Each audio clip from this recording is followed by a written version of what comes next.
ఏ బండ్లెవత్తవు కొడుకో నైజాం సర్కరోడా అని తర్వాత ఏమన్నారంటే నాజీల మించినవురో నైజాము సరుకరోడా. తెలంగాణ ఉద్యమకారుడికి రైతాంగ సాయుధ పోరాటంలో తుపాకీ ఎత్తిన తెలంగాణ బక్క రైతుకు నాజీలెవరో తెలుసు. జర్మనీలో యూదుల్ని చంపుతున్న, అమానుషంగా యూదుల్ని హత్య చేస్తున్న హిట్లర్ సైనికులు నాజీలు. హిట్లర్ది నాజీ మతం. ఆ హిట్లర్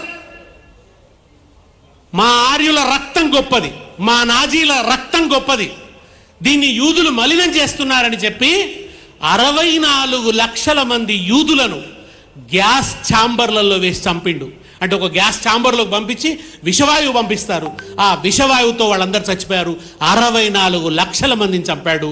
రెండో ప్రపంచ యుద్ధానికి కారణమైన వాడు ఆ హిట్లర్ నాకు ఇన్స్పిరేషన్ అని చెప్తాడు రేవంత్ రెడ్డి. ఆ నరరూప రాక్షసుడు నాకు ఇన్స్పిరేషన్ అని చెప్తాడు. ఇంత సిగ్గుమాలినోడు ఇంకెవడని ఉంటాడా? ఇంత దిగజారిన నాయకుడు ఇంకెవడని ఉన్నాడా? ఎక్కడ మాట్లాడుతున్నా, ఏ వేదిక మీద మాట్లాడుతున్నా, ఏం మాట్లాడుతున్నా దాని అర్థం ఏమిటి, దాని నుంచి ఏ సంకేతం పోతుందో ఏ సీరియస్నెస్ లేని ఒక బలాదూర్ నాయకుడు రేవంత్ రెడ్డి.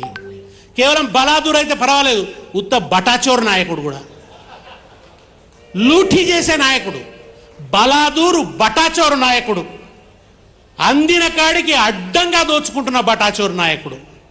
తెలంగాణ అస్తిత్వాన్ని అవమానపరుస్తున్న ద్రోహ పాలన నడుస్తున్నది ఇవాళ. తెలంగాణ అస్తిత్వాన్ని అవమానపరుస్తున్నటువంటి ద్రోహ పాలన నడుస్తున్నది. ఒక చేతగాని వదరుబోతు వాజమ్మ పాలన నడుస్తున్నది. ఢిల్లీకి గులాంగిరి చేసే, మనది ఢిల్లీని గడగడ వణికించిన పార్టీ. కేసీఆర్ నిరాహార దీక్ష చేస్తే, తెలంగాణ మొత్తం అగ్నిగుండమైతే, యూనివర్సిటీలు యుద్ధ మైదానాలైతే, ఎక్కడికక్కడ ప్రతి మనిషి ఒక విద్యుత్ తరంగమై ఎగిసి పడితే, ర్యాలీలతో తెలంగాణ నేలంతా హోరెత్తిపోతే, చివరికి బిడ్డలు తమ శరీరాలు కాల్చుకొని జై తెలంగాణ నినాదాలు చేస్తుంటే, వాళ్ళు ఒక అగ్ని సూర్యుళ్ళై ఉదయిస్తుంటే, తెలంగాణ బొబ్బకు, తెలంగాణ దెబ్బకు ఢిల్లీ పీఠం గజ గజ గజ గజ గజ గజ వణికింది. అది తెలంగాణ చరిత్ర, ఢిల్లీని వణికించిన చరిత్ర. కానీ ఇవాళ నడుస్తుంది ఏంటంటే ఢిల్లీని చూసి వణికే చరిత్ర నడుస్తున్నది. మనం ఢిల్లీని వణికించిన చరిత్ర అయితే ఇవాళ ఢిల్లీని చూసి వణికే చరిత్ర నడుస్తున్నది. ఢిల్లీకి గులాంగిరి చేసే పాలన, పక్క రాష్ట్రానికి సద్దులు మోసే కోవర్టు పాలన, పక్క రాష్ట్రానికి సద్దులు మోసే కోవర్టు పాలన. గాళోజీ అన్నాడు, ఎవరనుకున్నారు ఇట్లౌనని, ఎవరనుకున్నారు ఇట్లౌనని, కావలి దొంగలు కుక్కల గంజి, కావలి కుక్కలు దొంగల గంజికి ఆశపడతాయని అన్నాడు కాళోజీ. కావలి కుక్కలు దొంగల గంజికి ఆశపడతాయని ఎవరనుకున్నారు అన్నాడు. ఇవాళ తెలంగాణ ప్రజలు కూడా అదే అనుకుంటున్నారు. రేవంత్ రెడ్డి అనే కావలి కుక్క పక్క రాష్ట్రపు దొంగల గంజికి ఆశపడుతున్నాడు, పక్క రాష్ట్రపు దొంగల గంజికి ఆశపడుతున్నాడని ఎవరనుకున్నారు ఇట్లా ఉన్నదని నెత్తికొట్టుకుంటున్నారు ఇవాళ తెలంగాణ ప్రజలు. ఆ మానవుడిని చూసి, ఆ మానవుడితో జీవితం విచ్ఛిన్నమైపోతుంటే, తెలంగాణలో సంక్షేమం సంక్షోభం పాలవుతుంటే, అభివృద్ధి అటకెక్కితే ఎవరనుకున్నారు ఇట్లా ఉన్నానని కాళోజీ వాపోయినట్టే ఇవాళ తెలంగాణ బిడ్డలు కూడా వాపోతున్నారు. ఈ విధ్వంస, ఈ వికార, ఈ వికృత పాలనను అంతం చేయడానికి ఇవాళ వర్ధన్నపేట ఒక యుద్ధ భేరీని మోగిస్తున్నది. ఇక్కడ ఇవాళ ఈ శిబిరం మామూలు శిబిరం కాదు. ఇది దుర్మార్గ పరిపాలన మీద, ఈ వంచక పరిపాలన మీద, నమ్మించి మోసం చేసిన పరిపాలన మీద, ఈ వదరుబోతు బలాదూరు బటాచోరు పాలన మీద వర్ధన్నపేట మోగిస్తున్న యుద్ధ భేరీ రావం ఈ సభ. శిశుపాలుడు 100 తప్పులు చేసేదాకా చూసిండు కృష్ణుడు. ఇవాళ 100 తప్పులు పూర్తయినాయి.